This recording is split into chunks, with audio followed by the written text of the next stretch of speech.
Hello everyone. Please like, share and subscribe this channel to get the next videos.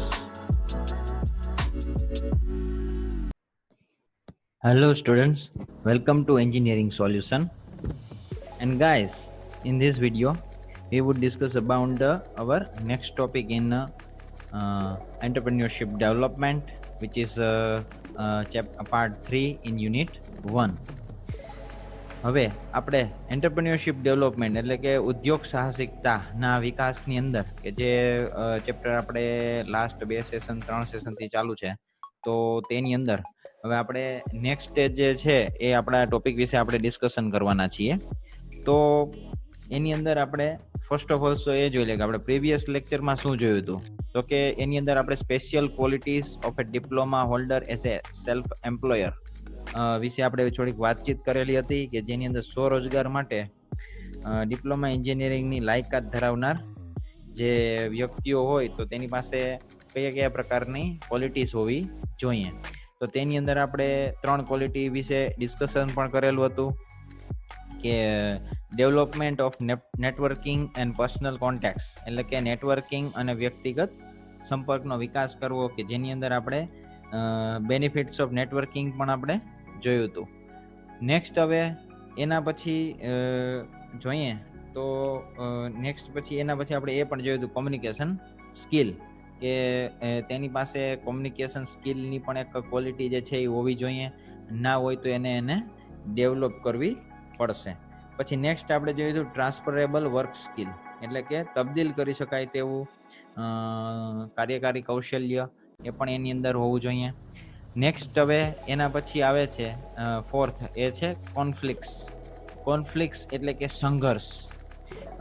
કોઈ પણ company અથવા તો કોઈ પણ બિઝનેસ હોય ને, તો ત્યારે તેને તેના કોમ્પિટિટર્સ સાથે અથવા તો તેની સાથેના એના બીજા ગ્રુપ મેમ્બર્સ સાથે એને હંમેશા થોડું ઘણું કોન્ફ્લિક્ટ હોય જ છે, એટલે કે સંઘર્ષ હોય જ છે. તો આવા સમય દરમિયાન કોન્ફ્લિક્ટ્સનું રિઝોલ્યુશન કરવું એ બહુ જ ઇમ્પોર્ટન્ટ વસ્તુ છે. એટલે સંઘર્ષ નિવારણ જે છે એ પોતાની અંદર એક મૂળભૂત એક આખો મુદ્દો ધરાવે છે. તો આપણે એના વિશે ડિસ્કશન કરવાનું છે. તો સૌથી પહેલા તો કોન્ફ્લિક્ટ રિઝોલ્યુશન. તો એના માટે આપણે કોન્ફ્લિક્ટની ખબર હોવી જોઈએ. કોન્ફ્લિક્ટ એટલે કે સંઘર્ષ. જ્યારે કોઈ પણ હિતધારકો વચ્ચે હિતની જાળવણી સંબંધિત ઘર્ષણ થાય, બરાબર, તેને તમે સંઘર્ષ કહી શકો. બરાબર, હિતધારકો એટલે કે કોઈ પણ બે કોમ્પિટિટર્સ હોય અથવા તો કોઈ પણ બે એમ્પ્લોઈઝ હોય, તો એ બધા વચ્ચે એમ. અને જ્યારે કોઈ પણ વ્યક્તિઓ એ જૂથમાં એટલે કે ગ્રુપની અંદર કાર્ય કરતા હોય, ત્યારે એકબીજા વચ્ચે આવી રીતના કોન્ફ્લિક્ટ થવાની વસ્તુ તો બનતી જ રહેવાની છે. અને કોન્ફ્લિક્ટ્સની અંદર ઘણી વખત ઇન્ટરપર્સનલ રિલેશન્સની અંદર પણ ડેવલપમેન્ટ કરવો બહુ જ જરૂરી છે. નહીં તો એ સંઘર્ષ જે છે એ આગળ જતા બહુ મોટા સ્વરૂપ ધારણ કરી શકે છે. અને જ્યારે વ્યક્તિઓ વચ્ચે આવી રીતના સંઘર્ષ ઉત્પન્ન થાય, ત્યારે માનવ સંબંધોની અંદર ઘણી બધી વખત કડવાશ પણ આવે છે અને સંબંધ ટૂંકમાં તૂટી જાય છે. તો એ જે છે એ બધું નુકસાનકારક છે. તેનાથી સંઘર્ષ સાથે સંકળાયેલી વ્યક્તિઓ તથા આવી વ્યક્તિઓ જે સંસ્થા સાથે સંકળાયેલી હોય તે સંસ્થાને પણ નુકસાન થાય છે. તો આમ જોઈએ તો કોન્ફ્લિક્ટ એટલે કે સંઘર્ષ જે છે ને એ ઘણી બધી વખત જે છે બહુ ખરાબ વસ્તુ નીવડે છે અને ખરાબ રીતે આગળ પરિણમે છે. તો સંઘર્ષ જે કરવાથી એનાથી ક્યારે આગળ નીકળી શકાતું નથી. નેક્સ્ટ આવે છે સંઘર્ષની અંદર એના 2 પાર્ટ્સ. પેલું આવે છે ઇન્ટરનલ કોન્ફ્લિક્ટ્સ અને એના પછી આવે છે એક્સટર્નલ કોન્ફ્લિક્ટ્સ. તો ઇન્ટરનલ કોન્ફ્લિક્ટ્સની અંદર શું આવશે? તો કે ભાઈ આંતરિક સંઘર્ષ. કોઈ પણ સંસ્થામાં જ્યારે એક જ ઉદ્દેશ્યની પૂર્તિ અર્થે અનેક વ્યક્તિઓ પ્રવૃત્ત હોય ને, ત્યારે તેમની વચ્ચે ફોર્મલ રિલેશન્સ એટલે કે વૈધિક સંબંધો ધરાવતા અધિકારીઓ હોય, પછી એમ્પ્લોઈઝ હોય એટલે કે મદદનીશો હોય છે, અને સાથે સાથે પીએસ એટલે સહકાર્યકરો પણ હોય છે. તો એ બધા પોતપોતાની રીતે ડેવલપ થતા હોય છે. વળી તેની સાથે સંસ્થાઓની અંદર કાર્ય કરતી અન્ય વ્યક્તિઓ પણ હોય છે, અને તેમની વચ્ચે અનેક પ્રકારની મેન્ટલી યુનિટીને કારણે ઇન્ફોર્મલ રિલેશન પણ વિકસતા હોય છે. તો શું થાય, બે પ્રકારનું થાય ઇન્ટરનલ કોન્ફ્લિક્ટ્સની અંદર. એક તો વૈધિક સંબંધો, એટલે કે અધિકારીઓ, મદદનીશ અને સહકાર્યકર, એ બધા જે છે એની રીતે ડેવલપ થતા હોય કે ભાઈ અમે અધિકારી છીએ, અમે મદદનીશ છીએ, અમે સહકાર્યકર છીએ, તો એ લોકોનું પોતાનું ગ્રુપ હોય. અને પછી બીજી બાજુ જોઈએ ને તો કોઈ એક અધિકારી છે, બે સહકાર્યકર હોય. એવી રીતના એ બધા જયારે એક જ કાસ્ટના હોય, અથવા એક જ માઇન્ડસેટ ધરાવતા હોય, અથવા એક જ પ્રકારની થિંકિંગ ધરાવતા હોય, એક પ્રકારની વિચારસરણી હોય, તો તેવા લોકો પણ એકબીજા સાથે જોડાશે, તો તેને કહેવામાં આવશે ઇન્ફોર્મલ રિલેશન. તો આવી રીતના અવૈધિક સંબંધો પણ ઉત્પન્ન થતા હોય છે. તો આવી ફોર્મલ અને ઇન્ફોર્મલ રિલેશન્સની સાથે જોડાયેલી જે વ્યક્તિઓ હશે, તો તેમની વચ્ચે અનેક રીતે ઘણી બધી વાર જે છે સંઘર્ષ થતા હશે અને ઝઘડો પણ થતો હશે. એટલે થવાની શક્યતા રહીએ. તો આવા સમયની અંદર થોડાક પોઈન્ટ્સ જે છે એના વિશે આપણે ડિસ્કશન કરી શકાય, એમ કે ભાઈ આ જે છે પોઈન્ટ્સ, એટલે ટૂંકમાં એમ કે ભાઈ આંતરિક સંઘર્ષ જે છે એ ન રાખવો જોઈએ. પછી નેક્સ્ટ આવે છે એક્સટર્નલ કોન્ફ્લિક્ટ્સ. તો એક્સટર્નલ કોન્ફ્લિક્ટ્સની અંદર પણ આપણે જોઈએ તો બાહ્ય સંઘર્ષો, એમ તો કે ઉદ્યોગ સાહસિક, એટલે કે જે પણ સેલ્ફ એમ્પ્લોયર હશે અથવા તો એમ્પ્લોયર હશે, એન્ટરપ્રેન્યોર, તો એન્ટરપ્રેન્યોર જે છે એને પોતાના જે બિઝનેસ એક્ટિવિટીઝ હોય એને ચલાવવા માટે આઉટર સાઈડના, એટલે કે એક્સટર્નલ ઘણા બધા લોકો સાથે એની રિલેશન ડેવલપ કરવા પડે છે. અને આવા જે એક્સટર્નલ ભાગોમાં ઘણા બધા વ્યક્તિઓ સાથે જ્યારે રિલેશન જનરેટ થશે, તો એની અંદર કયા કયા વ્યક્તિઓ આવી શકે, તો કે કોઈ ઇક્વિટી રોકાણકારો, એટલે કે ટૂંકમાં જે મૂડી રોકી શકતા હોય, પછી નાણાકીય કોઈ સંસ્થાઓ હોય, કાચો માલ રો મટીરિયલ આપવાવાળા વ્યક્તિઓ, પછી સાધનો પૂરા પાડનાર સપ્લાયરો, પછી માલનો ઉપભોગ કરતા ગ્રાહકો, એટલે કે જે કસ્ટમર્સ માલનો યુઝ કરે છે તેની ફેક્ટરીમાંથી નીકળેલા માલનો, તો એ માલને ઉપયોગ કરતા ગ્રાહકો, પછી કંટ્રોલર્સ બધા, એટલે કે નિયંત્રકો, પછી કરવેરા સત્તાઓ, પછી સરકાર, અને વ્યાપક રીતે જોઈએ તો સામાજિક નેતાઓનો પણ એમાં સમાવેશ થાય છે. તો આ બધી વસ્તુઓ જે છે એની સાથે રિલેશન બાંધવો એ પણ કઈ નાની સૂની વાત નથી. તો ધેટ્સ ઓલ્સો એક્સટર્નલ કોન્ફ્લિક્ટ્સમાં આવે છે. એટલે કે કોઈ પણ એન્ટરપ્રિન્યોર હોય, બરાબર છે, સેલ્ફ એમ્પ્લોયડ હોય, તો એને ઉદ્યોગ સાહસિકને આવા બાહ્ય પક્ષકારોમાં સાથે મોટે ભાગે આર્થિક હિતોનો ટકરાવ થતો હોવાથી સંઘર્ષોની સંભાવનાઓ જે છે એ ખૂબ જ વધુ માત્રામાં રહેતી હોય છે. નેક્સ્ટ આપણે વાત કરીશું એ છે રીઝન્સ ફોર ધ કોન્ફ્લિક્ટ્સ. હવે રીઝન્સ ફોર ધ કોન્ફ્લિક્ટ્સની અંદર સંઘર્ષ થવાના કારણો આપણે જોશું કે ભાઈ સંઘર્ષ શા માટે થાય. તો તેની અંદર પણ પાછા આપણે જે પ્રમાણે હમણાં વાત કરી તે જ પ્રમાણે આપણે આમાં પણ ઇન્ટરનલ અને એક્સટર્નલ બંને પ્રકારના કોન્ફ્લિક્ટ્સની અંદર કયા કયા પ્રકારના કારણો હોય એના વિશે વાત કરશું. સૌ પ્રથમ આપણે જોઈએ રીઝન્સ ફોર ઇન્ટરનલ કોન્ફ્લિક્ટ્સ. તો ઇન્ટરનલ કોન્ફ્લિક્ટ્સની અંદર એક જ એકમ હોય, તો એક જ એકમની અંદર સમાન પ્રકારના કોઈ ગોલ હોય, તો એ ગોલના કમ્પ્લીટ કરવા માટે એક્ટિવિટી ધરાવતા કોઈ પણ ઓફિસર્સ હોય, મદદનીશો હોય, સહકાર્યકરો હોય, તો તેમની વચ્ચે ઘણી બધી રીતના કોન્ફ્લિક્ટ જનરેટ થતા હોય છે, એટલે કે સંઘર્ષ ઉત્પન્ન થતો હોય છે. અને સામાન્ય રીતે કોઈ કમ્પેરેટિવલી કોઈ વિરોધી પ્રકારના હિતો, એટલે કે એકનો લાભ એ જે બીજાને ગેરલાભ બનતો હોય એમ, તો વચ્ચેના આવી રીતના જ્યારે પણ સંઘર્ષ થશે ત્યારે, અથવા તો માનવ વર્તણૂકને કારણે આવા સંઘર્ષો જે છે એ ઉદ્ભવે છે એમ. એટલે કે ટૂંકમાં એક જ સંસ્થાની અંદર કામ કરતા હોય એવા અધિકારીઓ, મદદનીશો અને સહકાર્યકરો વચ્ચે જ્યારે એકને લાભ અને બીજાને નુકસાન, આવી રીતની પરિસ્થિતિ નિર્માણ થશે ત્યારે ઇન્ટરનલ કોન્ફ્લિક્ટ્સ જન્મ લેશે. હવે એની અંદર આવશે એના માટેના મુદ્દાઓ. તો ભાઈ આની અંદર કઈ કઈ વસ્તુઓ આવે, તો કે અધિકારીઓ, મદદનીશો અને સહકારીઓ ની વચ્ચે કામની બાબતમાં થતા હિતના ટકરાવથી ઉદ્ભવતા સંઘર્ષો, પછી સર્વસામાન્ય સાધનોના ઉપયોગની તંગીના કારણે પસંદગી ક્રમ નક્કી કરવા સંબંધિત સંઘર્ષો, સહકાર્યકરો દ્વારા થતી ગેરવર્તણૂકો, અધિકારીઓ દ્વારા કરાતું અપમાન, પછી માલિકો અથવા સંચાલકો દ્વારા થતું શોષણ, ઉપેક્ષાભર્યું વર્તન, શ્રેષ્ઠ કામગીરીની કદરનો પણ અભાવ. ઘણી વખત એમ થાય કે ઇન્ડસ્ટ્રીની અંદર આપણે કામ કરતા હોઈએ પણ આપણું જે કામ હોય એ આપણે મહેનત બહુ ઝાઝી કરેલી હોય પણ એનું આપણને એટલું બધું રિવોર્ડ મળે નહીં અથવા તો એની કદર થાય નહીં, તો તેના દ્વારા પણ ઇન્ટરનલ કોન્ફ્લિક્ટ જે છે એ જન્મ લઈ શકે છે. પછી ન્યાયમાં વિલંબ અથવા તો ન્યાય આપવાનો નકાર. એમ તો કે ભાઈ કોઈ પણ પ્રકારની કાંઈ ભૂલ કે કાંઈ ક્ષતિ કે રહી ગઈ હોય તો એનો ડિસિઝન અને એનો જે સારો એવો ડિસિઝન લેવામાં પણ બહુ વેઇટિંગ કરાવે અથવા તો એ જે ન્યાય આપવાનો પણ એને નકાર હોય, એમ કે ભાઈ આનું કાંઈ ડિસિઝન અમે આપશું નહીં. તો આ બધી વસ્તુઓ જે છે ઇન્ટરનલ કોન્ફ્લિક્ટ તરીકે ઉદ્ભવે છે. આ બધા જે છે એ આંતરિક સંઘર્ષના કારણો છે.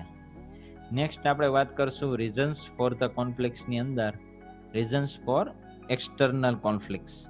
તો રીઝન્સ ફોર ધ એક્સટર્નલ કોન્ફ્લિક્ટ્સની અંદર જોઈએ તો કે ભાઈ અનેક પ્રકારના જે એક્સટર્નલ જે પાર્ટનર્સ હોય, પક્ષકારો હોય, તેની સાથે આપણે ધંધાકીય રિલેશન રાખવા પડે છે. ત્યારે હિતના સંઘર્ષના પ્રસંગો પણ બને છે. આપણને ખબર છે કે કોઈના પ્રોફિટ માટે ઘણી વખત ઝઘડો પણ થશે, તો જેમાંથી સંઘર્ષનો જન્મ થાય છે એમ, અને તેની અંદરથી જ વધારે સંઘર્ષનો જન્મ થાય છે એમ. તો આ પ્રકારના સંઘર્ષ જે છે એને નિવારવા એટલે કે એને સોલ્વ કરવા બહુ જ જરૂરી છે. તો એના કારણો આપણે જોઈ લઈએ. બરાબર, તો કે ભાઈ આને કઈ રીતના આપણે સોલ્વ કરી શકીએ, તો કે સૌથી પહેલા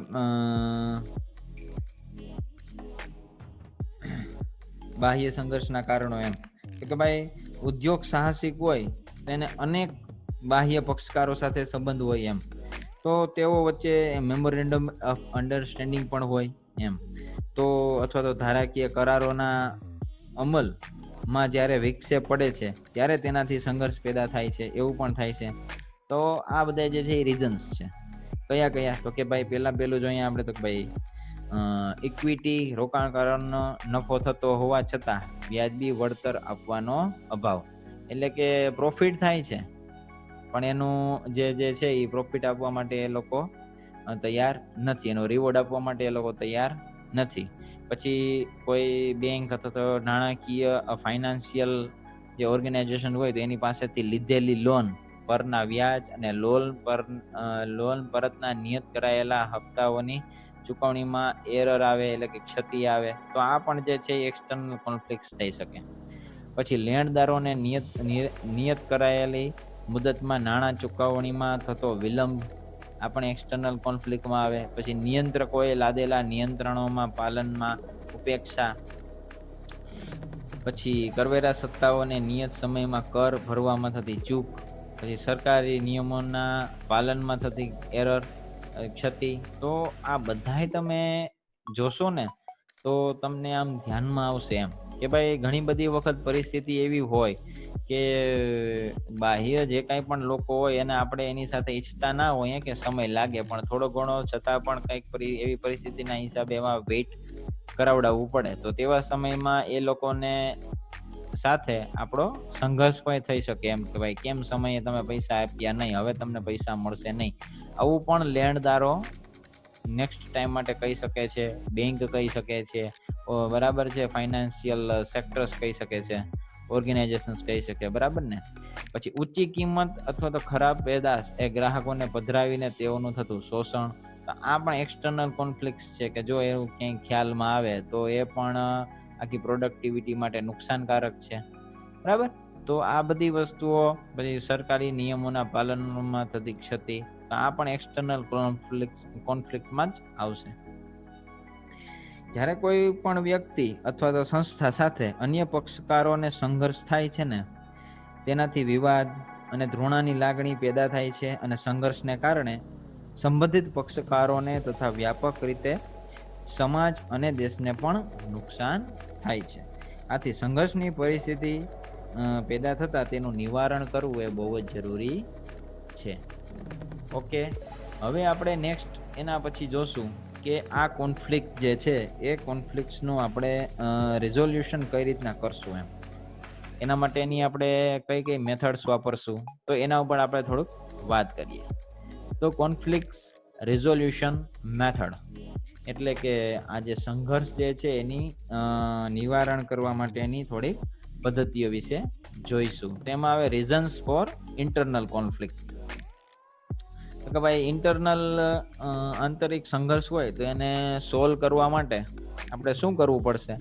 તો કે ભાઈ એના માટે આપણે થોડાક પગલાઓ લઈ શકાય. અરસપરસની ચર્ચા દ્વારા ગેરસમજ દૂર કરવી, બરાબર ને? એમ તો કે ભાઈ ઇન્ટ્રોસ્પેક્શન કરવું, એમ પછી ઇન્ટ્રોસ્પેક્શન નહીં પણ આપણે ડિબેટ દ્વારા, અરસપરસની ચર્ચા દ્વારા ગેરસમજ જે હોય તે પણ દૂર કરવી, નેગેટિવ જે કંઈ પણ થોટ્સ હોય તેને. પછી આંતરિક પદ્ધતિ હેઠળ વૈધિક રીતે રચાયેલી કાર્ય સમિતિ એટલે કે વર્ક કમિટીના હસ્તક્ષેપ દ્વારા સંઘર્ષનું નિવારણ કરવું. બધી જ વ્યક્તિઓને સમાન રીતે લાગુ પડતી નીતિઓ અને વિધિઓનું સર્જન કરવું. પૂરતા સાધનોની જોગવાઈઓ કે જેથી કરીને અન્યાયી પસંદગી ક્રમને ટાળી શકાય છે. તો આવી રીતના અલગ અલગ મેથડ્સ દ્વારા આર્બિટ્રેટરનો ઉપયોગ કરવો. નિષ્પક્ષ લવાદ દ્વારા બંને પક્ષકારો વચ્ચે વ્યવસ્થિત ટૂંકમાં એની સોલ્યુશન લઈ આવવું, ચુકાદો આપવો. તો આ જે છે આ બધા જ રીઝન્સ ફોર ઇન્ટરનલ કોન્ફ્લિક્ટ્સ કહી શકાય એમ. એટલે કે આ આંતરિક સંઘર્ષ નિવારણની પદ્ધતિઓ આ બધી છે. તો આ આંતરિક સંઘર્ષ નિવારણની આ જે પદ્ધતિ જે છે એના માટેના આ જે મુદ્દાઓ જે છે આપણે યાદ રાખીશું. હવે નેક્સ્ટ આવે છે conflict resolution method for external conflicts, બરાબર? તો એની અંદર આપણે જોઈએ છે આપણે અહીંયા રીઝન્સની જગ્યાએ રિઝોલ્યુશન આવશે. તો તેની અંદર આવશે પહેલા સોલ્યુશન્સ થ્રુ ઇન્ટરનલ નેગોશિએશન.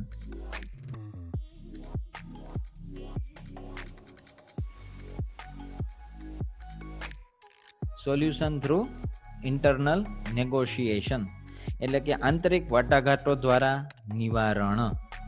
જો એમાં કેવી રીતનું હોય તો કે સંઘર્ષના બંને પક્ષકારો વચ્ચે ઘણી વખત આપણને ખબર છે કે નેગોશિએશન કરવું પડે, એટલે વાટાઘાટો એમ કે ટૂંકમાં એમ કે થોડું ઘણું આછા પાતળું કરી અને આપણે વસ્તુ જે છે એને સોલ્વ કરવાનો પ્રયત્ન કરીએ છીએ.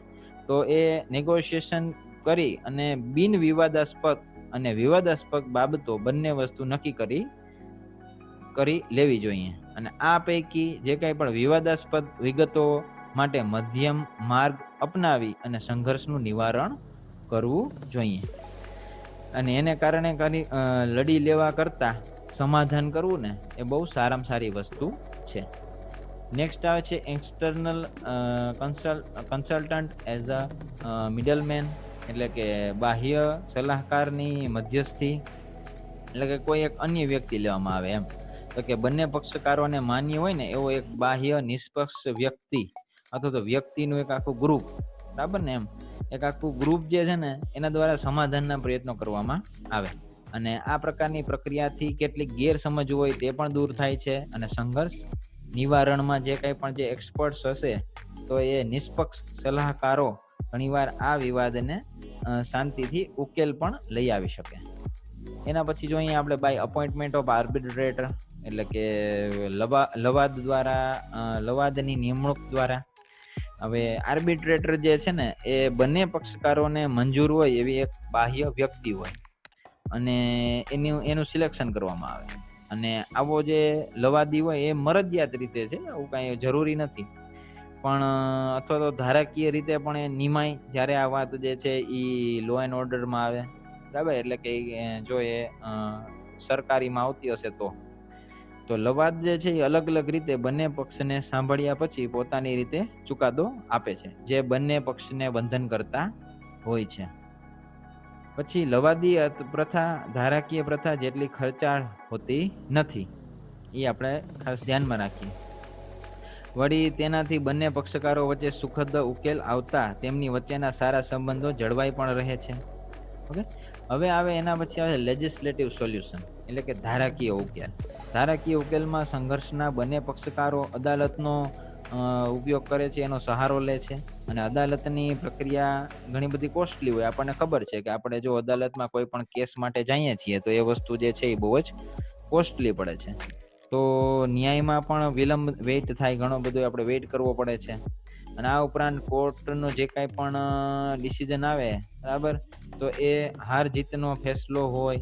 બંને પક્ષકારો વચ્ચે હાર જીતનું આખું વાતાવરણ ફેલાય. તો આ બધી વસ્તુઓ જે છે ને એ ભવિષ્યના સંબંધોમાં આપણને નુકસાનકારક નીવડી શકે છે. તો આ બધી વાતો હતી એ હતી resolution for the external conflict. Next આવે છે પ્રોફેશનલ ડ્રેસ. આ પછી એના પછીની જોઈએ ને તો 5મી પ્રોપર્ટીઝ છે. 5મી જે છે એ છે એના માટે તો કે ભાઈ ડિપ્લોમા એન્જિનિયરને સેલ્ફ એમ્પ્લોય થવા માટે. તો એમાં આવે છે પ્રોફેશનલ ડ્રેસ. આપણે સમજીએ કે ભાઈ વ્યાવસાયિક પહેરવેશ, યુનિફોર્મ. આપણને ખબર છે કે ભાઈ આપણે સ્કૂલની અંદર આપણો યુનિફોર્મ હોય તો તેવી જ રીતના તમારો કેવી રીતનું કંપની છે, કઈ રીતનો તમારો પોસ્ટ છે, તો એ પ્રમાણે એનો એક પહેરવેશ હોય, યુનિફોર્મ હોય, ડ્રેસ હોય. તો જે કંપનીના સંચાલન દ્વારા નક્કી થતો હોય, એમ જે કંપની હોય તો એના દ્વારા એ નક્કી થાય, મેનેજમેન્ટ દ્વારા. વ્યાવસાયિક પહેરવેશ, જેને તમે ડ્રેસ કોડ પણ કહી શકો એમ. તો તેનાથી કંપનીના સભાસદની પ્રતીતિ પ્રસ્થાપિત થાય છે. બાહ્ય જગત સાથે કંપનીની સંબંધની છાપ, એ પણ ઇમેજ પણ પ્રસ્થાપિત થાય છે. કર્મચારીઓમાં ગૌરવની લાગણી ઉત્પન્ન થાય છે. અને કંપનીના આંતરિક વાતાવરણમાં પહેરવેશને કારણે રંગ અર્થાત તેના પર લાગેલા લેબલના કારણે જે વિભાગની ઓળખ પણ થાય છે, એમ જે તે વિભાગની, એમ કે ભાઈ આ જે છે એ પ્રોડક્શન ડિપાર્ટમેન્ટ છે, આ જે છે એ ટીનસ્મિથી ડિપાર્ટમેન્ટ છે, આ જે છે એ લેથ ડિપાર્ટમેન્ટ છે. તો તેના દ્વારા તમને ખ્યાલ પણ આવે એમ કે આ વ્યક્તિ આ ડિપાર્ટમેન્ટની અંદર કામ કરે છે. મિકેનિકલ એન્જિનિયર્સ વિશે વાત કરીએ અને વર્કર્સ વિશે વાત કરીએ તો તેમની વચ્ચે વ્યાવસાયિક પહેરવેશ એ બહુ જ જરૂરી છે, એમ પ્રોફેશનલ ડ્રેસ. મિકેનિકલ એન્જિનિયર પ્રક્રિયાનું જે કાંઈ પણ સ્વરૂપ જે છે એ રિપીટેટિવ પ્રકારની પ્રક્રિયાના દાંતાવાળા ચક્રની ગતિશીલતા, મેઇન વ્હીલ અને સપોર્ટ વ્હીલ વચ્ચે પટ્ટાનું જોડાણ, રેસિપ્રોકેટિવ પ્રક્રિયા, ઉપર નીચે પ્રકારની હેરફેર વગેરેને કારણે તેઓનો પહેરવેશ ચુસ્ત અને ભૂરા રંગના રાખવામાં આવે છે. યંત્રોનું ફેન્સિંગ કરેલ હોવા છતાં આ પ્રકારના પહેરવેશને કારણે ઔદ્યોગિક અકસ્માતોની શક્યતા ઘટી જાય છે. એટલા માટે જ આવી રીતનો રાખવામાં આવે છે. તથા ચુસ્ત પહેરવેશને કારણે કાર્યકારી પ્રવૃત્તિઓ ચલાવવામાં સરળતા રહે છે. નેક્સ્ટ આપણે વાત કરીશું એના પછી આગળ.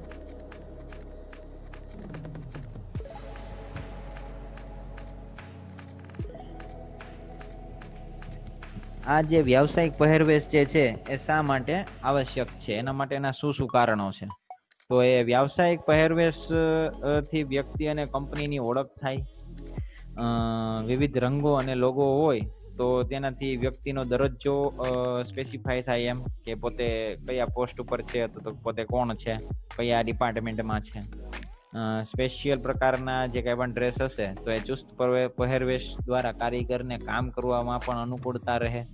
પહેરવેશથી વ્યક્તિત્વમાં પણ ડેવલપમેન્ટ એટલે કે વિકાસ થાય.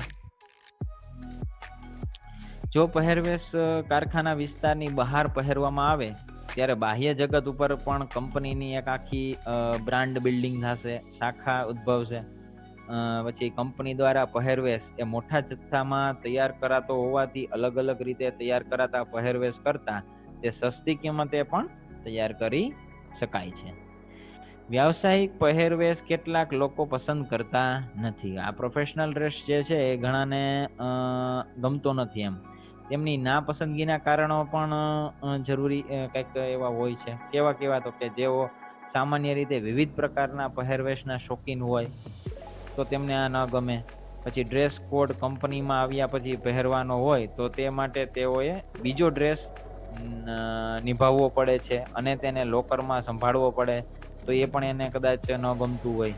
જાહેર વાહનો જેમ કે બસ, રેલવે દ્વારા આવજા કરતા હોય ત્યારે ડ્રેસ કોડ પહેરવામાં તેને તકલીફ થતી હોય અથવા તો એને સારું ન લાગતું હોય, તો એ પણ જે છે એ કારણો છે કે શા માટે તે લોકો પસંદ નથી કરતા પ્રોફેશનલ ડ્રેસને. તો આ બધા થોડાક એના કારણો હતા. નેક્સ્ટ આવે છે work place legal issue. Work place legal ઇસ્યુની અંદર આવશે એ છે કાર્યસ્થળની ધારાકીય બાબતો. માણસ જે છે ને એક સામાજિક પ્રાણી છે, આપણને ખબર છે. જાહેર વર્તનથી અન્યને નુકસાન ન પહોંચે તે માટે કેન્દ્ર અને રાજ્ય સરકાર દ્વારા વિવિધ પ્રકારના કાયદાઓ જે છે ને એ ડેવલપ કરવામાં આવેલા છે. અને આ કાયદાની સજાની જોગવાઈઓને કારણે વ્યક્તિનું વર્તન સામાજિક દ્રષ્ટિએ ઇચ્છનીય દિશામાં વાળી શકાય છે.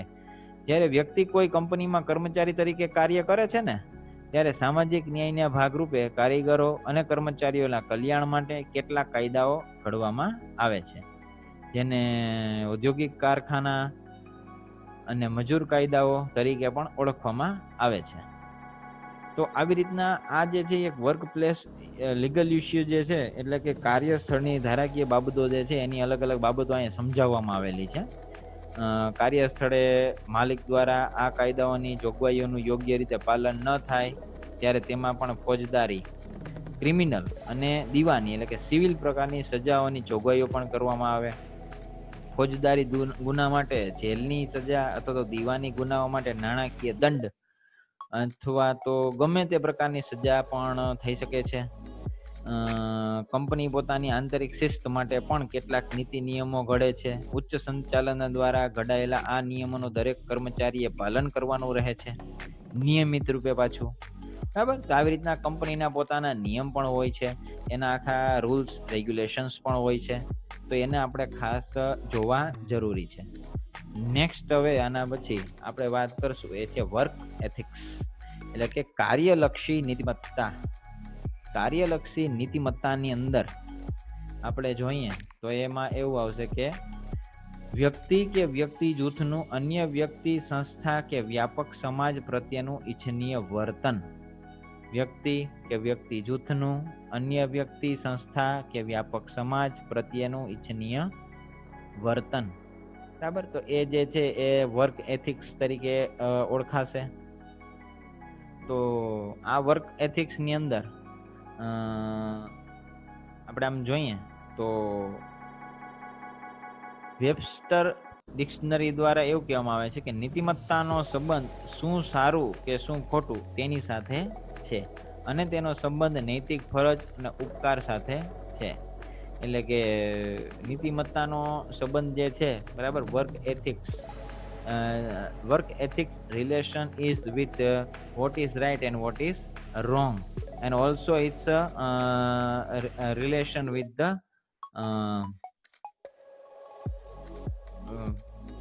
ethical values and obligations.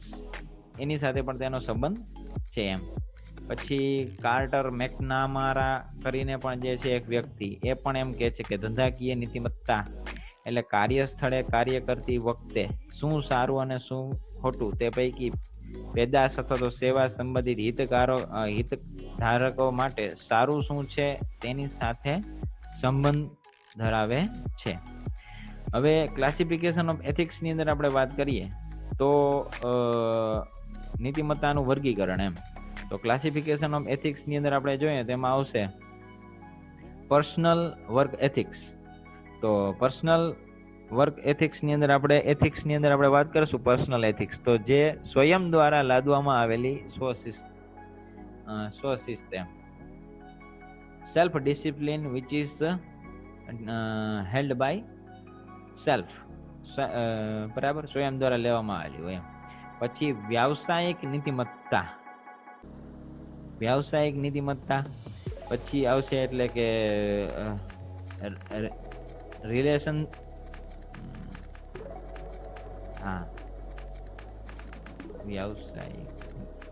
વ્યાવસાયિક નીતિમત્તા એટલે કે વ્યાવસાયિક ધોરણોનું પાલન કરવું. પછી સંચાલકીય નીતિમત્તા એટલે કે એના પછી આવે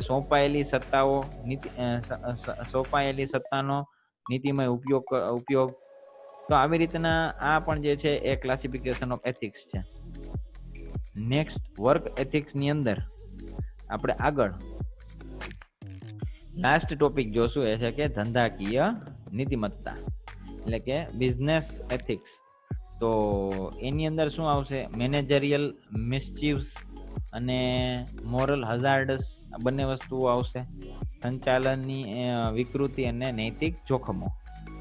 તો સંચાલનીય વિકૃતિ અને કાયદાનો ભંગ અને ગેરકાયદે પ્રવૃત્તિઓ કરવી, વિવાદાસ્પદ વસ્તુઓ અપનાવવી, સ્વાર્થી વ્યવહારો, અંગત સ્વાર્થ ખાતર અન્ય હિતધારકોને નુકસાન અથવા તો અન્ય હિતધારકોના ભોગે વ્યક્તિગત લાભ લેવો, લાંચ આપીને અન્ય પક્ષકારો પાસે ગેરકાયદે પ્રવૃત્તિઓ કરાવવી, સાચી હકીકતો છુપાવવા, વિગતોને લાભદાયી રીતે રજૂ કરવી, હકીકતોને ખોટી રીતે રજૂ કરવી. આ બધી જે છે એ મેનેજરિયલ મિસચીવ્સ છે. પછી મોરલ હઝાર્ડ્સ ની અંદર આપણે વાત કરીએ તો પક્ષપાત ભરેલું, પૂર્વગ્રહ પ્રેરિત વર્તમાન અથવા તો સગાવાદને પ્રોત્સાહન, ખાનગી વિગતોને ફોડી નાખવી, લાંચ અને ભેટોનો સ્વીકાર કરી ખોટા કામો કરવા, વિશ્વાસ ભંગ કરવો, જાતીય સતામણી, અન્યાય અને ખોટા પ્રકારની પસંદગી યુક્ત વ્યવહાર. આ બધી જે છે એ બિઝનેસ એથિક્સ ની અંદર આવતી બંને વસ્તુઓ ઇમ્પોર્ટન્ટ વસ્તુઓ છે.